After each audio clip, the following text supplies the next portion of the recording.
করতে হবে।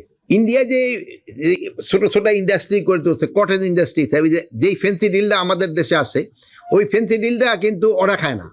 এটা শুধু আমাদের দেশে পাচার করার জন্য কিন্তু এই ফেন্সি ডিলটা ওরা তৈরি করে থাকে। এটা ওরা বললে, আমরা যেসব বলি সে সময় ওরা অস্বীকার করে যে না। এক সময় দেখছেন আমাদের দেশে কিন্তু ফেন্সি ডিলটা বাচ্চাদের এই পেটে ব্যথা ট্যাথা হলে কিন্তু কাশি খাওয়াতো, কিন্তু পরে দেখা গেল যে না, ওই যে একটা এই সাপের মতো এরকম একটা থাকতো ছবি, এটা ওই ইন্ডিয়া করতেছে। যে ভাই যেটা বলছে এটা সত্যি কথা।